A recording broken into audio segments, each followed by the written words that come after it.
Hi வணக்கங்க. இன்றைக்கி உங்களுக்கு இந்த காலிஃப்ளவரில் வந்து ஒரு ஃப்ரை நான் வந்து என்னுடைய மெத்தடில் உங்களுக்கு நான் வந்து காட்டி கொடுக்குறேன். இது ஆக்சுவலாக சில்லி கோபின்னு சொல்லுவாங்க, இல்லை கோபி 65ன்னு சொல்லலாம், இல்லை காலிஃப்ளவர் கபாப்னு சொல்லலாம், எப்படி வேணாலும் சொல்லலாம். ஸோ இதுக்குள்ள மசாலா நான் உங்களுக்கு காமிச்சு கொடுக்குறேன்.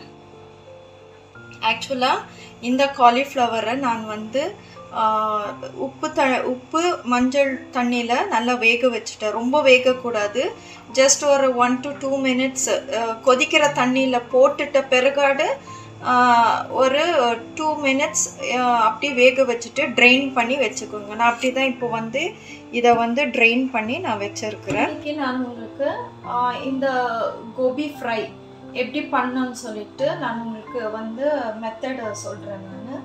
ஸோ இதுக்கு வந்து இந்த ஒரு பவுல் எடுத்துக்கோங்க, நல்லா பெருசாக இருக்கணும். அதில் வந்து மைதா ஆட் பண்ணிக்கலாம். உங்களுக்கே நல்லா தெரியும். இது வந்து இந்த பேட்ரு எப்படின்னா, இந்த கோபி வந்து நல்லா டிப்பாக இருக்கணும், அந்த பேட்ரு வந்து திக்காக இருக்கணும். ஃபுல் கோபியை வந்து அப்படியே மோல்டான மாதிரி நமக்கு இந்த பேட்ரு பண்ணி எடுத்துக்கணும். ஸோ அதுக்கு தகுந்த அளவுக்கு மைதா எடுத்துக்கலாம். ஸோ உங்களுடைய வெஜிடபிள் அளவு பொறுத்து தான் நீங்கள் வந்து இந்த பேட்டர் பண்ணிக்கணும். ஸோ நான் மைதா எடுத்துருக்கிறேன். அதுக்கு தகுந்த மாதிரி ஒரு இது கார்ன்ஃப்ளவர் என்னைக்கும் வந்து கொஞ்சம் கம்மி எடுத்துக்கணும்.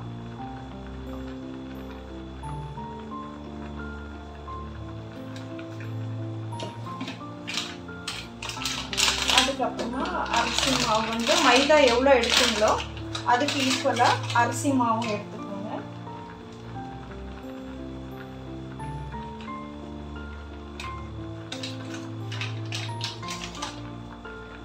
இதில் வந்து கொஞ்சம் சோடா, ஜஸ்ட் அ பிஞ்சுன்னு சொல்லலாம்.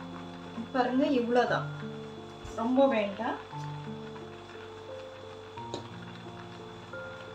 காஷ்மீரி சில்லி பவுடர், இதை வந்து பிளெயின் சில்லி பவுடர் வேண்டாம், இதுக்கு வெறும் காஷ்மீரி சில்லி பவுடர் தான் வேணும். கர்டு கொஞ்சம்,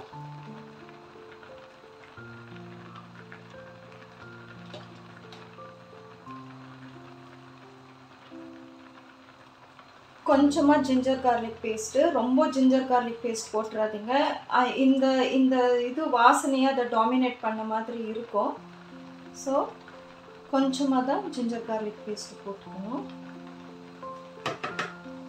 உப்பு, நீங்கள் காலிஃப்ளவர் வேக வைக்கும் பொழுதே நீங்கள் உப்பு போட்டு வேக வச்சுருப்பீங்க. ஸோ பட் நீங்கள் வந்து இந்த பேட்டருக்கு அளவாக எவ்வளோ உப்பு வேணுமோ அது மாத்திரம் நீங்கள் சேர்த்துக்கோங்க.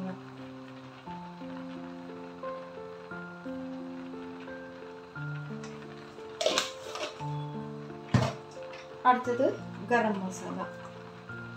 வீட்டில் பொடிச்ச கரம் மசாலாவும் எடுத்துக்கோங்க, இல்லை ரெடிமேடு கரம் மசாலாவும் நீங்கள் சேர்த்துக்கலாம். பாருங்கள், இதெல்லாம் இப்படி நான் சேர்த்துக்கிறேன். இப்போ இதை வந்து மிக்ஸ் பண்ணிக்கலாம்.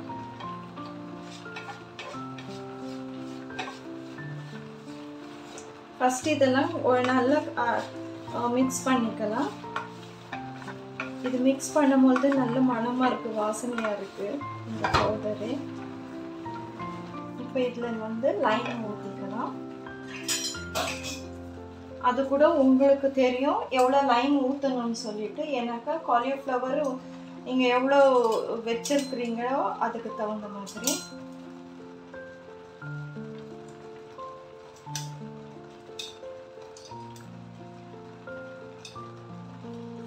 நான் ஜஸ்ட் ஒரு ஹாஃப் லைம் எடுத்துருக்கிறேன். இன்னொரு லைமில் ஒரு கொஞ்சமாக ஒரு 5 drops வர மாதிரி போட்டுக்கிறேன். இப்போ இதையும் மிக்ஸ் பண்ணிக்கலாம்.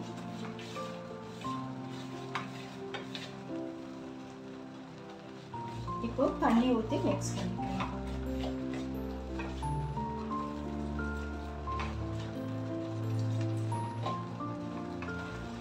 நீங்கள் இது மிக்ஸ் பண்ணும்போது நம்ம மைதா போட்ட தொட்டு இல்லை கொஞ்சம் இந்த மாதிரி லம்பாக இருக்கும். ஸோ இதுக்கு வந்து உங்கள்கிட்ட இந்த எக் பீட்டர் இருக்குது இல்லைங்களா, என்கிட்ட இருக்குது. பட் எனக்கு எப்படின்னாலும் அந்த எக் பீட்டரோட கையில் இப்படி மாவை பிசைஞ்சு எப்படின்னு, ஏன்னாக்கா இதே கையில் தான் நான் வந்து காலிஃப்ளவரும் இப்போ வந்து இது பண்ணணும், இதில் இது முக்கிட்டு பிசையணும். ஸோ அதுக்காக நான் கையிலே டைரெக்டாக பண்ணிட்டேன். ஸோ இதுவே வந்து உங்களுக்கு எக் பீட்டர் இருந்தால் எக் பீட்டரில் பண்ணிக்கோங்க. இல்லைன்னா கையில் நல்லா ஸ்பீடாக இப்படி பண்ணிட்டீங்கன்னாக்கா அந்த இது வந்து லம்பாக இருக்கிறது வந்து சீக்கிரமாக வந்து உங்களுக்கு கரைஞ்சிடும். ஸோ இது வந்து கொஞ்சம் திக்காக இருக்குது பாருங்கள். ஸோ இன்னும் கொஞ்சம் ஓரளவு இது வேணும், தின்னாகணும் பாருங்கள். இது வந்து நல்லா அந்த லம்ஸ் எல்லாம் போகிற மாதிரி நான் இதை பண்ணிவிட்டு, இது ரொம்ப நேரம் எடுக்காது. ஜஸ்ட்டு நீங்கள் இப்படி இதில் இப்படி பண்ணவே இந்த பாத்திரத்தை ஒட்டின மாதிரி இப்படி நீங்கள் இது பிசைஞ்சிட்டே வந்தீங்கன்னாக்கா லம்ஸ் வந்து வராமல் இருக்கும். ஸோ நீங்கள் இப்படி பண்ணிவிட்டு இப்படி வரணும். உங்களுக்கு இந்த ஃப்ளோ ரொம்ப தண்ணியாக இருக்கக்கூடாது, ரொம்ப கெட்டியாக இருக்கக்கூடாது. இதுதான் நல்ல இது உங்களுக்கு. ஏன்னா அந்த கோட்டிங் வந்து உங்களுக்கு வந்து கரெக்டாக கிடைக்கும். ரொம்ப மாவாகவும் இருக்காது உங்களுக்கு. ஸோ பர்ஃபெக்ட் கோட்டிங்காக கிடைக்கும். ஸோ இதில் வந்து நம்ம இந்த காலிஃப்ளவரை ஆட் பண்ணிக்கிறோம்.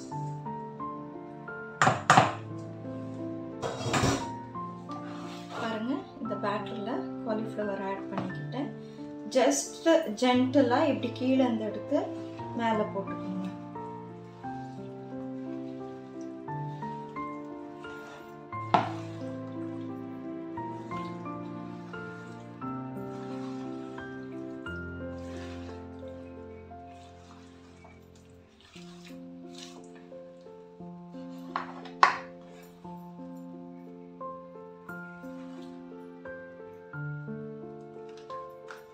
ஸோ பாருங்கள், எல்லாத்துக்கும் வந்து ஈவனாக அந்த மாவு வந்து இதில் வந்து பாருங்கள், அந்த மாவு அப்படி பிடிச்சிட்ருக்குது. இதில் ட்ரிப் ஆகலை, அதாவது தண்ணி வந்து ரொம்ப நம்ம போட்டுக்கல, ரொம்ப கெட்டியாகவும் இல்லை. இதுதான் கரெக்டாக இருக்கணும், இப்படி மோல்டாகி இருக்கணும். எண்ணெய் இங்கே சூடாயிடுச்சு. ரொம்ப சூடாக விடாதீங்க, ஏன்னா இது போட்ட உடனே தீஞ்ச மாதிரி ஆகிடும்.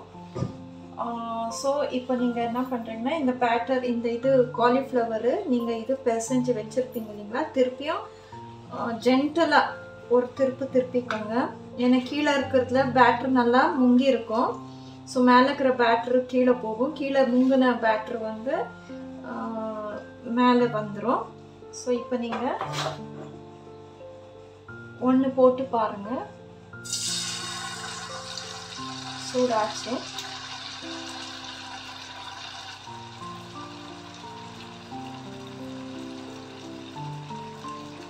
ஸோ அப்படியே நீங்கள் ஒன்று போட்டுக்கலாம், ஒன்றா போடுங்க. லோலேயே வச்சுக்கோங்க, ஹை பண்ணிக்காதீங்க, ஏன்னா கலர் நல்லா சூப்பராக வரும் லோவில் வச்சு பண்ணிங்கன்னா. போட்டு கொஞ்ச நேரம் விட்டுட்டு அதுக்கப்புறமா நீங்கள் லைட்டாக இப்படி எடுத்து பண்ணுங்க. இல்லைன்னா போட்ட உடனே கிளறினீங்கன்னா அந்த பேட்டரு எண்ணெயில் பிரிஞ்சு வந்துடும். ஸோ ஜஸ்ட் நீங்கள் கொஞ்சம் அப்படியே எடுத்து பார்க்கலாம் பேட்டரு பிடிச்சிருக்கா இல்லையா அப்படின்ட்டு. இங்கே காலிஃப்ளவர் ஃப்ரை ஆகிட்டுருக்குங்க. சைடில் இங்கே பார்த்தீங்கன்னா வெங்காயம் வந்து ஹாஃப் ரவுண்டு ஷேப்பில் பாருங்கள் இந்த மாதிரி நான் அரைஞ்சி வச்சுருக்கிறேன். ஸோ சைடில் எப்பொழுதும் இந்த மாதிரி ஒன்று இல்லைனா 2 வெங்காயம் இப்படி அரைஞ்சி வச்சுக்கோங்க. இப்போ இது வந்து நல்லா வெந்துருச்சு. இது ஆக்சுவலாக எப்படி வெந்துச்சுன்னு பார்த்தீங்கன்னா, இப்படி எடுத்து இப்படி போடும்பொழுது வடை மாதிரி நரான்னு விடும். இந்த மாதிரி கொஞ்சம் பார்த்தீங்கன்னாக்கா கொஞ்சம் கிறிஸ்பினஸ் வந்திருக்கும். கோபி ஃப்ரை ரெடி ஆயிடுச்சு.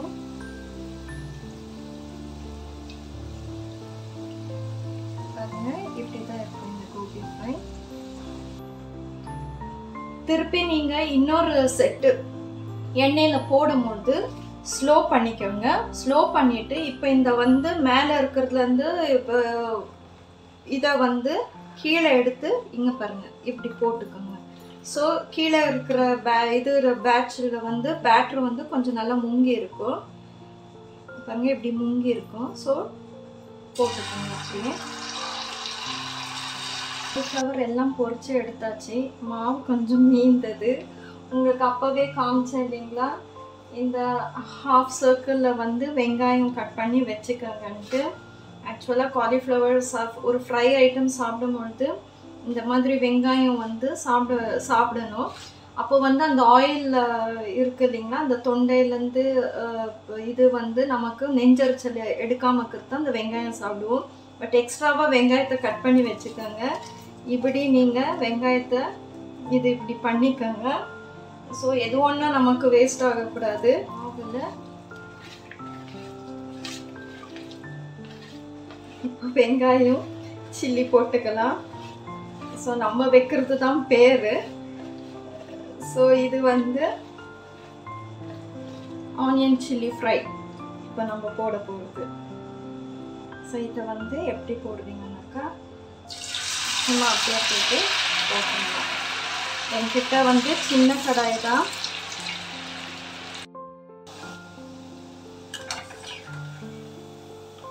ஆனியன் சில்லி ரெடி ஆயிடுச்சு.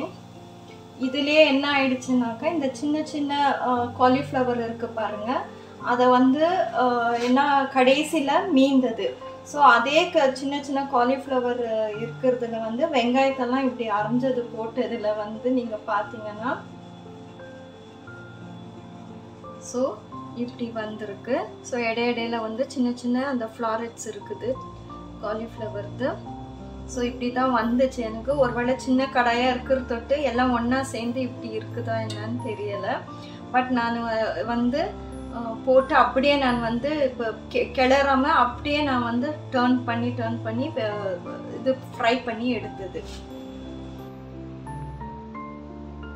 ஹாய் ஃப்ரெண்ட்ஸ், காலிஃப்ளவர் சில்லி ரெடியாக இருக்குது. நீங்கள் இந்த மாதிரி ஆனியன் வச்சு சாப்பிடலாம், சாஸ் கூட டிப் பண்ணி சாப்பிடலாம்.